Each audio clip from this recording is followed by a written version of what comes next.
Surviving infidelity updated. My mom cheated on my dad and she blames me. Hi. I'm a daughter of a mother who cheated on my father. My mother isn't exactly a pro in the social media department, especially when it comes to passwords, remembering them, changing them, etc., etc. I've always done this because she asks me to, not because I wanted to, because she asks me to. This storm started with me having a political debate on Facebook with another individual and leading to me being blocked. It was stupid, really? And then it clicked in me. I'll just log on to mom's Facebook, not to continue an argument, just to get a better sense of who the other person was on the other side of the screen I had been arguing with. So I did so, not to be nosy in her business, but then this gut-wrenching feeling hit me. A sickening feeling. Check her messenger. This feeling told me, so I checked her messenger, and there it was, an explicit message to a man that was not my father. My heart immediately broke into a million pieces. Fast forward to present time. This happened Monday. She blames me for exposing her. You see, I knew when I met my mother face to face that Monday that she was not sorry. She was sorry. She had been caught. She put up a front like she was. She certainly tried. I told her I would not be the one to tell him, that she would be the one, and she did. I guess this only angered her more, that I was not condoning her situation. She messaged me later that day and asked me for her passwords, and I reluctantly gave them to her. But everyone knows when you change your Facebook password, you click that little box. Log me out of all other devices. And my mother didn't know this, hence the reason I always helped her, so I still had access to her account. I didn't tell her because I wanted to see my mother for who she was in this situation. I wasn't blind, and I was going to follow that gut feeling that told me that she was not sorry. Since then, she has continued to message her lover saying that my grandmother told her I should have smacked the piss out of Eve. If she caused this, Eve wouldn't shut up until I told him. Eve has destroyed me. She has caused a mess. If Eve hadn't been nosy, I wouldn't be in this position. Newsflash. You wouldn't be in this position had you not cheated. Don't cheat unless you want to get caught. I hope her lover is worth losing, her only daughter and husband of over 20 years now. For the top advice before the update. This is not your fault. You hit it right on the head. She's not sorry. She is only remorseful that she was caught. If your dad blames you too, then that would be a tragedy, because all you did was expose a cheater. Cheaters are narcissists that only think of themselves and how things affect them. I'd hate to think that your dad would buy into her BS, but you never know. And you should prepare yourself in that eventuality. You can point him to this forum if necessary. You actually have the upper hand, because you can actually ask if the affair partner's wife knows. You actually hold the power over two families. When they come back at you, it's going to hurt and sting, but the proper reply is that you yourself did not cheat. She did. Big hugs. No, he's not angry.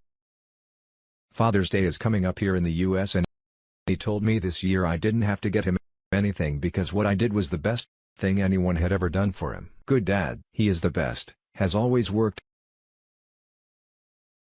hard to support his family. You need to start taking screenshots of all of that, especially if you are younger than 18, because there will be a custody aspect of the divorce if you are under 18 and you do not want her to have sole or 50% custody of you when she is abusive.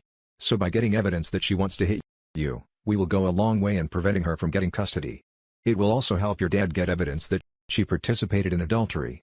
This is very important if you live in a fault state. This means that the person who had an affair gets stinged during a divorce could mean less alimony or parental custody rights. Depends on the state's specific law. It also will prevent any lies she may come up with during the divorce in order to get special treatment or deny her behavior. I do have screenshots. I'm over 18, but I still took them. I will not be made out to be a fool or a liar. Update on the situation with my grandmother. My mother is currently staying with my grandmother to give my father space. I called her to confront her that I knew that she had messaged her lover the night it came out and that I knew all the things she was saying about me.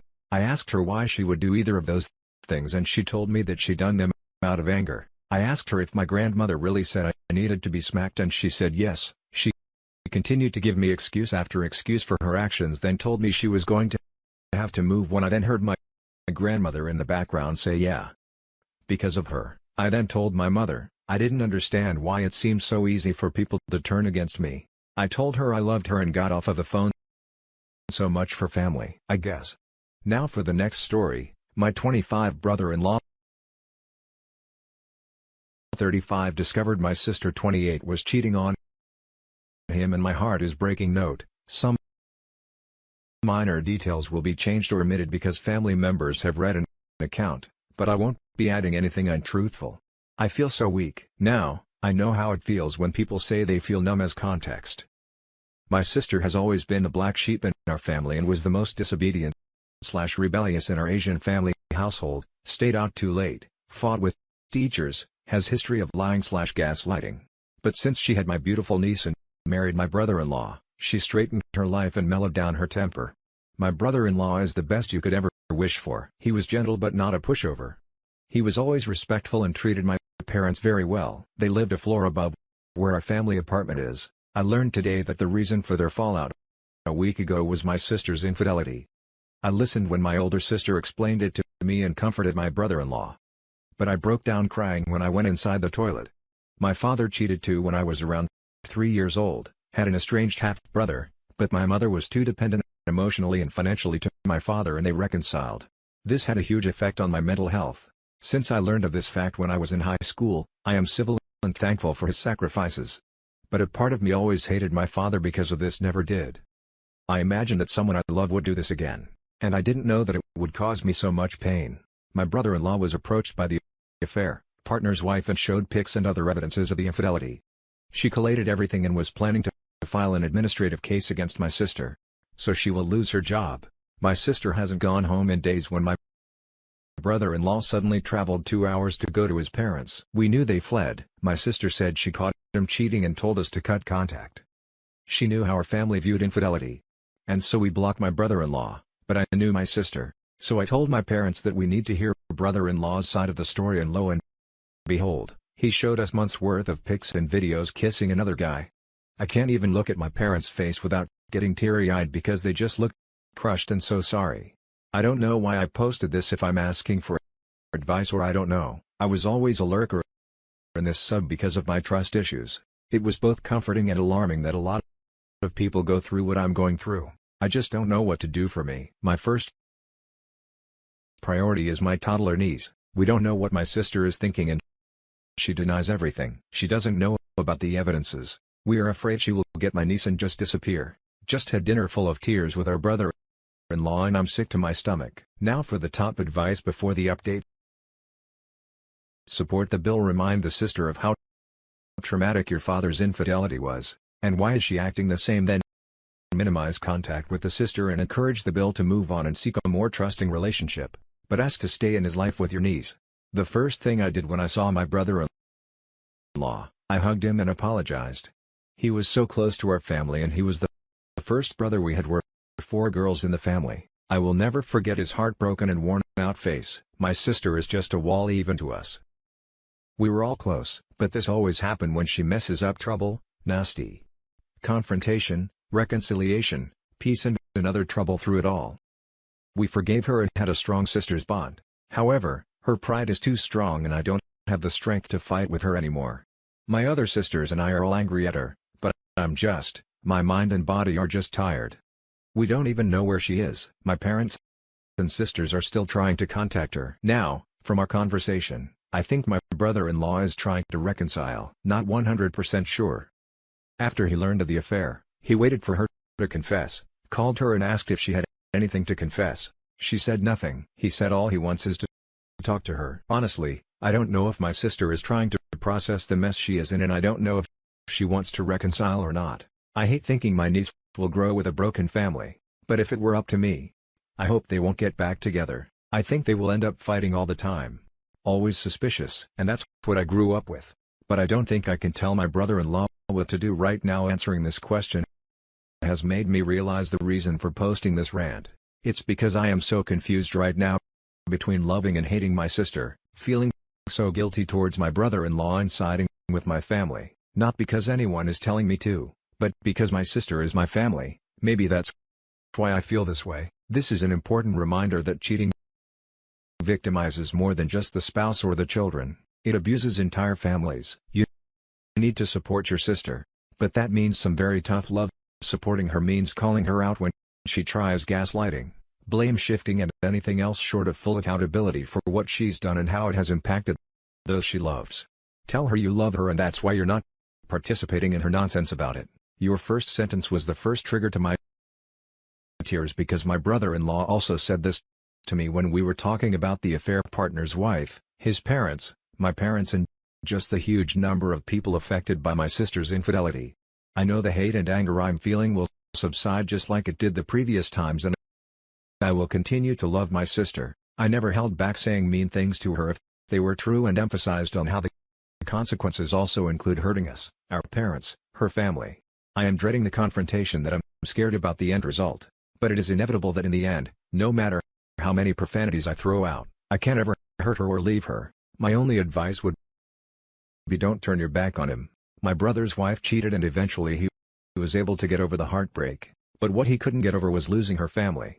He was very close to her family, especially her mom, and they just forgot he existed after his wife left him. You don't have to be his best friend, but let him know he isn't worthless and didn't deserve this. Thank you for bringing this up. When my fiancé was outed as being a cheater, only my soon-to-be mother-in-law reached out but eventually stopped because she couldn't deal with knowing what her son had done.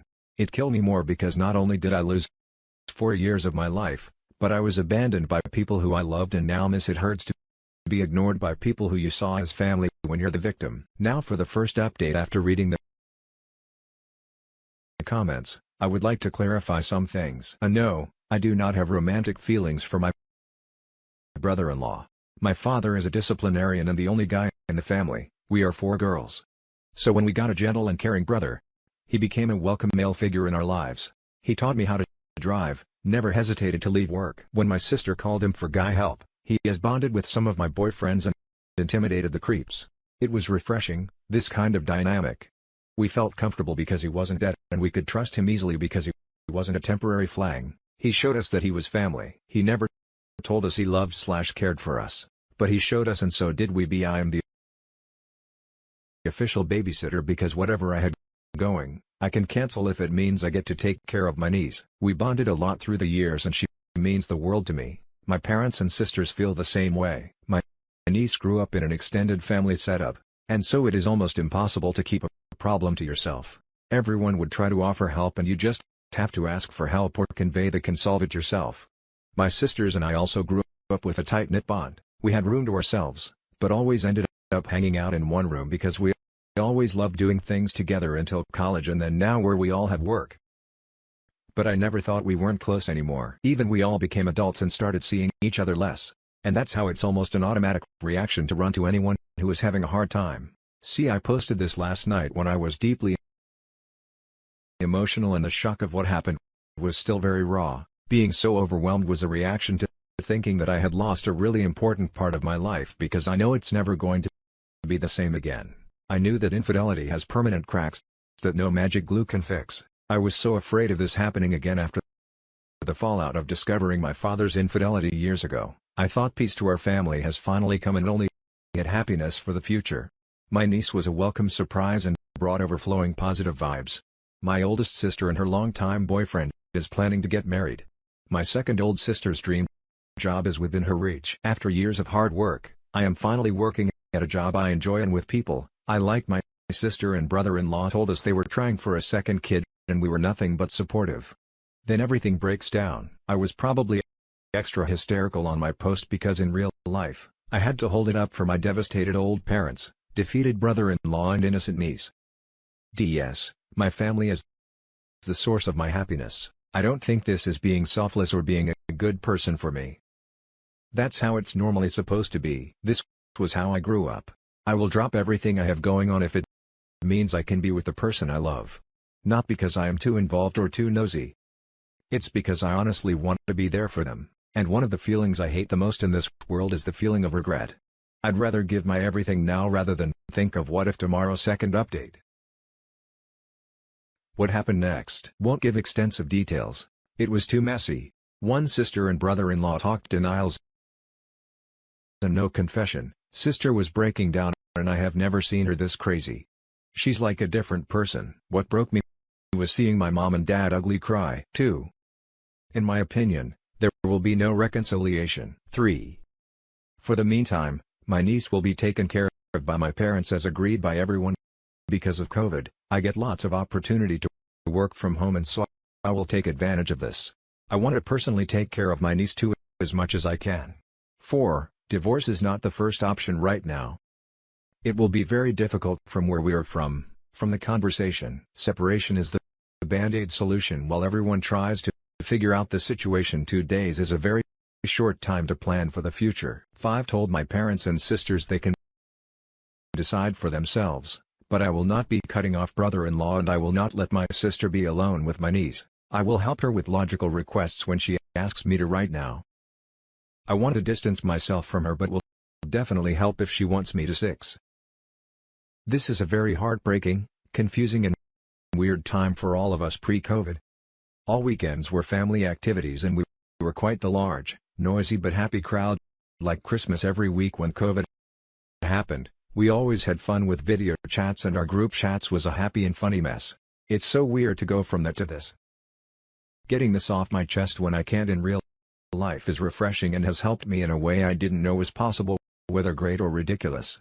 I appreciate everyone's comments/advice. Thank you for taking the time to listen to a stranger's worst nightmare. I read your comments around 30 minutes ago when I cried again. It was a good one though. Just like someone said, it felt nice to let it out. Don't have many close friends, and because of COVID, I have barely hung out with my best friend. We chat often, but I just can't seem to share this heartbreak to anybody.